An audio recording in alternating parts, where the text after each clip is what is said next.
majesty, mystery, magic. This noble building has an atmosphere which combines all three. However, like other great works of art and architecture, there is something indefinably larger that surrounds us here, something that resonates within us and stirs us to a larger purpose. I'm Andrew Bisantz, and I'm standing here in the beautiful monastery of Saint Bernard de Clairvaux, otherwise known as the ancient Spanish monastery here in North Miami. This beautiful monastery was transferred brick by brick in 1925 from Spain to the United States by William Randolph Hearst. It was originally built near Segovia, Spain in the 12th century.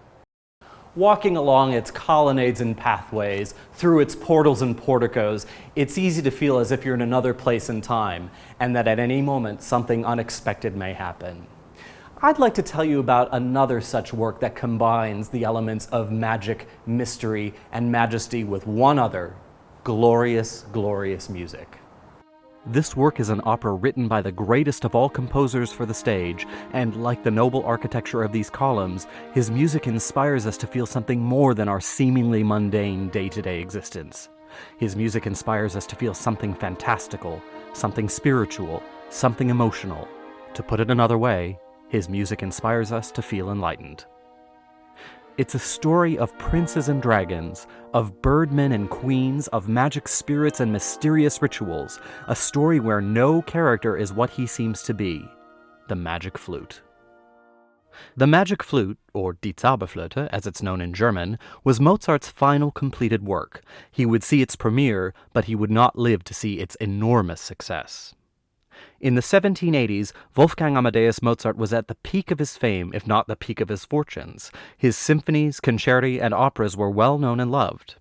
However, he and his wife Constanze were constantly running out of money and were always borrowing from friends and relatives. Their financial fortunes needed to change, and quickly.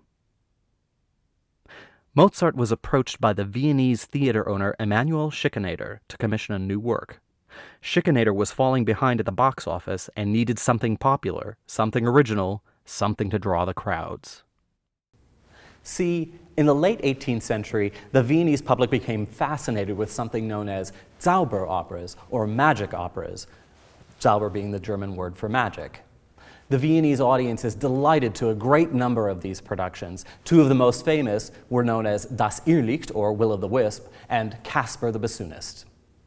Schikaneder wanted to cash in on this trend, and Mozart, who had become good friends with Schikaneder a few years before, was happy to oblige. These works all had several things in common: fantastical stories, wonderful magical characters, and great comic situations. However, the thing that links these works is something in the structure of the piece itself. These works were all known as Singspiels. A Singspiel, or sung play, was a form very popular with German-speaking audiences of the time. Musical numbers are interspersed with scenes of unaccompanied dialogue as opposed to the sung recitatives traditional in Italian opera. This made such a piece immediately accessible to audiences who thrilled to the tuneful scores and spectacular stage effects. Mozart worked on the opera with Schikaneder during the first part of 1791, and it was premiered later that autumn to great success. The story is very difficult to summarize. The action takes place in a nameless, distant land and at no specific time. What begins as a comedy and fantasy evolves into a work of serious philosophical introspection, and no character is exactly who or what they seem to be. One of the most intriguing elements of the Magic Flute, and something that probably went right by contemporary audiences, was the constant use of Masonic symbolism throughout the opera. Freemasonry is a fraternal society that was founded around the same time as the beginning of the Age of Enlightenment. While Freemasons have many secret rituals, their stated purpose is a commitment to charitable work, moral uprightness, and the bonds of brotherhood. Many prominent 18th century leaders, philosophers, writers, and musicians were Masons, including American founding fathers George Washington and Benjamin Franklin. Mozart and Schikaneder were Masons themselves, Mozart having been initiated in the early 1780s. Freemasonry's practices include a great many secret symbols, handshakes, knocks, and incantations known only to its members. It is forbidden to reveal them to the outside world. In the Magic Flute, there are many odd correlations between the score and the shadowy world of Masonic ritual.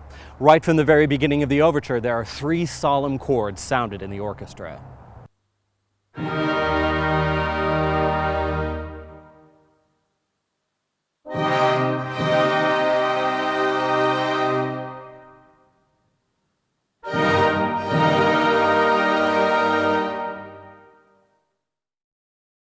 The number 3 is incredibly important to Freemasons. It is best known to represent liberty, equality, and fraternity. In fact, the overture of the Magic Flute itself is in the key of E-flat major, which uses 3 flats. The number 3 appears throughout the work in significant ways. There are 3 ladies that attend to the Queen of the Night, 3 spirits that guide Tamino and Papageno on their journeys, and 3 trials Tamino must face before he is allowed to pursue a life of enlightenment. The story is full of references to ancient Egyptian gods and goddesses, as well as related rituals that would be familiar to any practicing Freemason. Again, in the overture, the music grinds to a halt, and the woodwinds play 3 sets of 3 chords.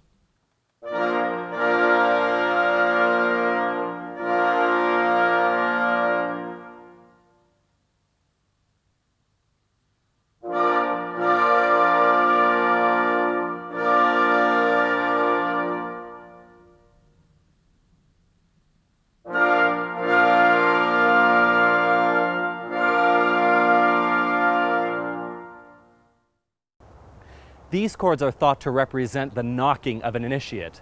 Interesting that Mozart would include them so prominently at the beginning of the piece. By the way, they're in the second act as well. So is the Magic Flute a key to unlocking the secrets of the Masonic temple and society? Is the Magic Flute, in fact, the Mozart Code? Probably not. Mozart was much more interested in the ideals of the Enlightenment that were embodied in the practice of Freemasonry than the secret society elements.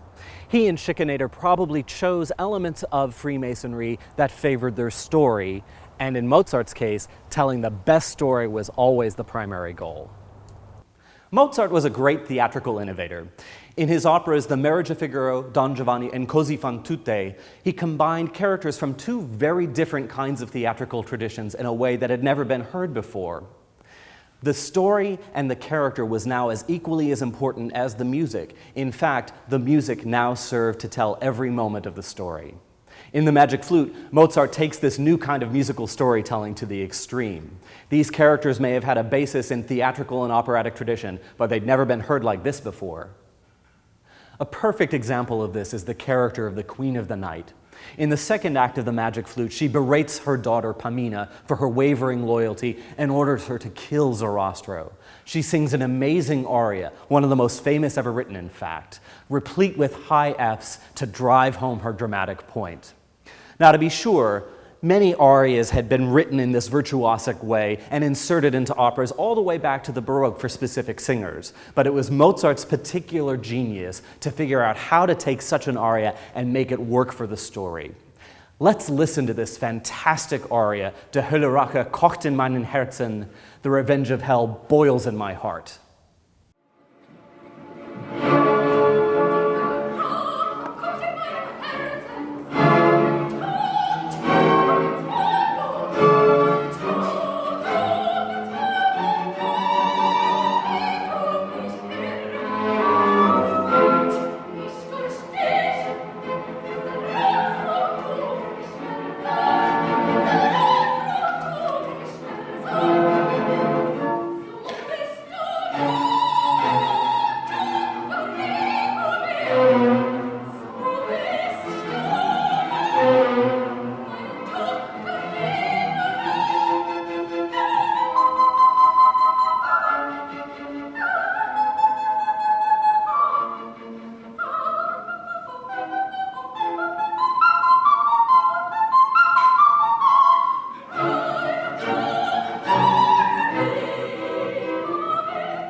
So what is the Magic Flute? All of this symbolism, all of this fantastic storytelling, all of this glorious music. How, like this beautiful church, does the whole add up to be greater than the sum of its parts? What Mozart managed to do in the Magic Flute is combine all of these elements in a way that they served the story. But as with everything Mozart wrote, it was in service of something greater. What Mozart managed to do in the Magic Flute is something he did in virtually every form he set his hand to. From the symphony to the sonata, from the concerto to the quartet, he elevated an art form to be a reflection of the best of humanity. I'm Andrew Bisantz, and I look forward to seeing you at the opera.